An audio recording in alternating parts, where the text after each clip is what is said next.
अस्सलाम वालेकुम, welcome to the chemistry studying in course of biology. आज जो टॉपिक हम डिस्कस कर रहे हैं वो है the primary hormones of anterior pituitary glands. Topic जिस तरह मैंने जिक्र कर दिया कि जो एंटीरियर पिट्यूटरी ग्लैंड्स हैं उसके दो फंक्शंस हैं। एक अपना एक्टिवेशन करना यानी प्राइमरी फंक्शन करना या प्राइमरी हार्मोन को सिक्रेट करना, जबकि दूसरा ये है कि ये ट्रॉपिक हार्मोन्स भी होते हैं, सिक्रेट करते हैं, जो कि दूसरे हार्मोन्स को एक्टिवेट करते हैं या दूसरे बॉडी पार्ट्स को फैसिलिटेट करते हैं। तो टॉपिक को स्टार्ट कर लेते हैं कि the primary hormones of anterior pituitary glands, for example how to define it. They are directly involved in the controlling of different body parts and in different body parts. So how they control it? So it is under the control of the hypothalamus. This hypothalamus is a main part of the forebrain. Now there are two major functions. One is the secretion of the growth hormones, यानी दो major function primary hormone करता है।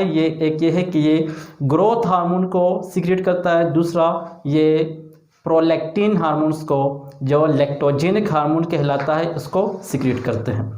तो आइए पहले पढ़ते हैं growth hormones को, फिर उसके बाद हम पढ़ेंगे प्रोलैक्टिन्स को। ग्रोथ हार्मोन्स क्या है? ग्रोथ हार्मोन्स को नॉर्मली कहा जाता है द सोमेटोट्रोपिन। अब सोमेटोट्रोपिन कैसे सीक्रेट होते हैं? It is under the control of the hypothalamus. Hypothalamus कैसे सीक्रेट कर लेता है, ये बात जहन में रखें कि जब इंसान की ग्रोथ और डेवलपमेंट होती है तो चाइल्डहुड से लेकर एडल्ट तक इंसान के जिस्म में थ्रू आउट द लाइफ ये हाइपोथैलेमस ये कंट्रोल करता है क्या? सोमेटोट्रोपिन को, यानी ग्रोथ को ये मुकम्मल तौर पर फैसिलिटेट करता है और कंट्रोल करता है।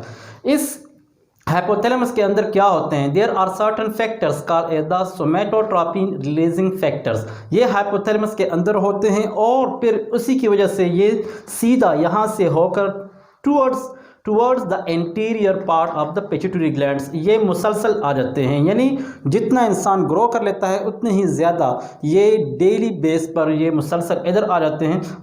और एंटीरियर पिट्यूटरी ग्लैंड्स के अंदर it stimulate synthesis and releasing of the somatotropin, यानी यहाँ पर ये क्या होता है, ये जो सोमेटोट्रोपिन है यहाँ पर ये इसको एक्टिवेट करता है, इसको प्रोड्यूस कर लेता है और उसके बाद इसको रिलीज़ कर लेता है ताकि ये मुख्तलिफ बॉडी पार्ट्स पर एक्शन कर ले।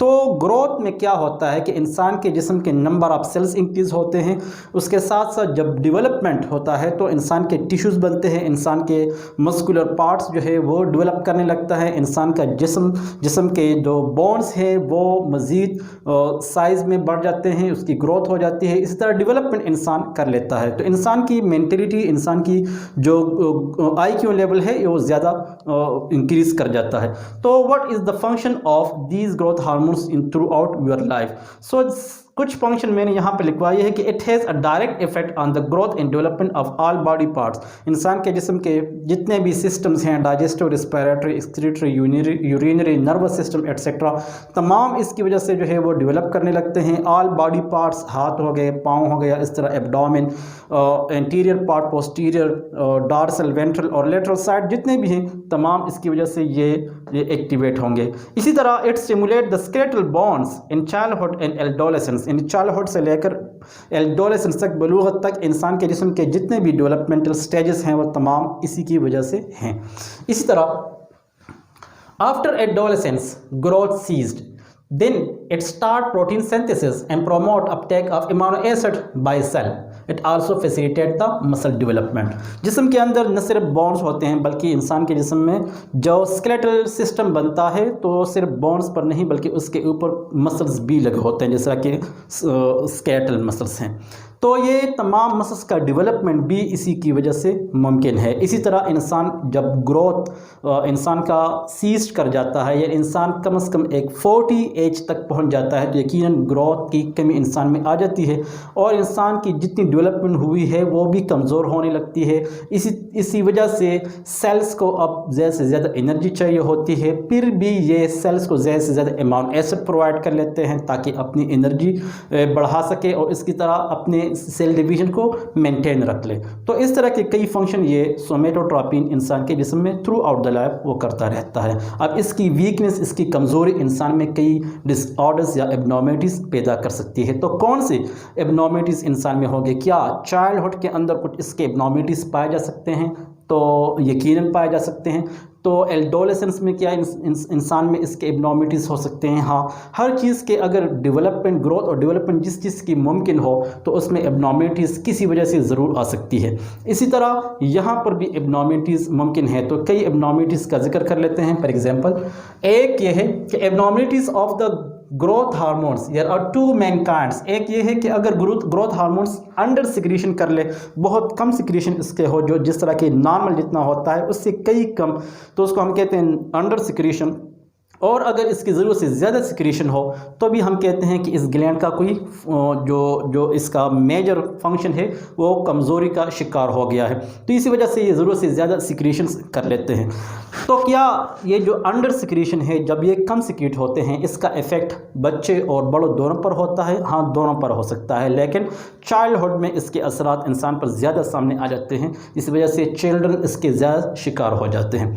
लेकिन जो ओवर सिक्रीशन है उसमें मोस्टली इंसान एडल्ट्स के पोजीशन पर जब होता है तो इसके पर असरात आ जाते हैं, इसकी कमज़ोरियाँ सामने आ जाती हैं।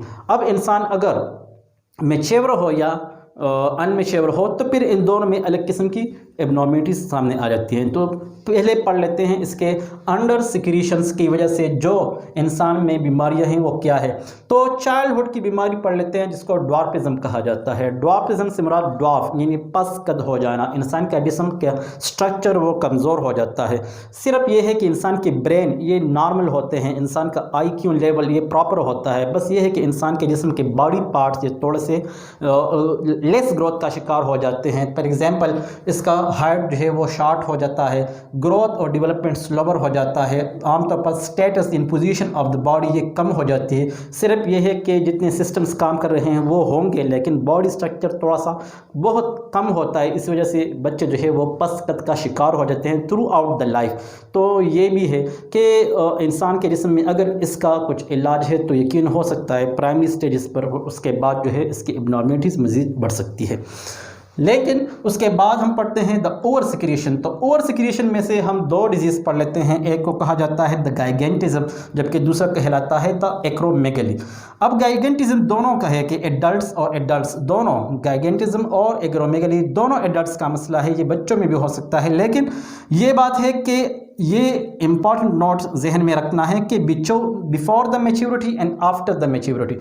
गाइगेंटिज्म होता है मैच्योरिटी से पहले, जबकि एक्रोमेगली होता है मैच्योरिटी के आफ्टर। तो क्या होता है, जिस्म body parts in large tall, therefore it is called the gigantic. यानी जब जिस्म के बॉडी पार्ट्स, बोन्स हो, मसल्स हो, या इस तरह जिस्म का पूरा स्ट्रक्चर हो तो ये ज़रूरत से ज़्यादा इनलार्ज हो जाए तो उसको हम कहते हैं गाइगेंटिक। तो इस तरह के इंसान में गाइगेंटिज्म काज होता है और ये मैच्योरिटी से इंसान में पहले आ जाती है।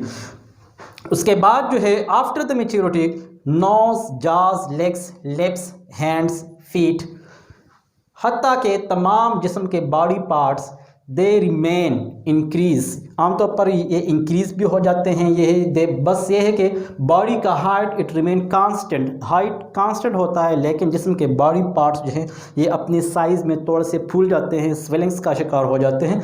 तो इस वजह से this growth is called the disproportionate growth. इंसान के जिस्म का ग्रोथ ये प्रॉपर नहीं होता, कुछ कमज़ोरी का शिकार होता है, एबनॉर्मल ग्रोथ कर लेता है। लेकिन जो ग्रोथ होती है वो भी इस तरह की स्वेलिंग ज़्यादातर आ जाते हैं फेस रीजन पर, इसके ये पूरा जो चेहरा है इस रीजन पर, नेक रीजन पर।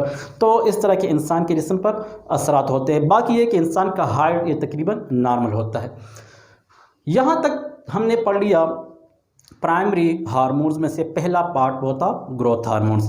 अब प्राइमरी हार्मोन्स का दूसरा पार्ट या दूसरा किस्म जो है वो प्रोलैक्टिन कहा जाता है, या इसको लेक्टोजेनिक हार्मोन भी कहा जाता है। जिस तरह नाम बताता है लेक्टोजेनिक, मतलब लेक्टोजन से लेक्टोजन निकला है, लेक्टोजेनिक मदर।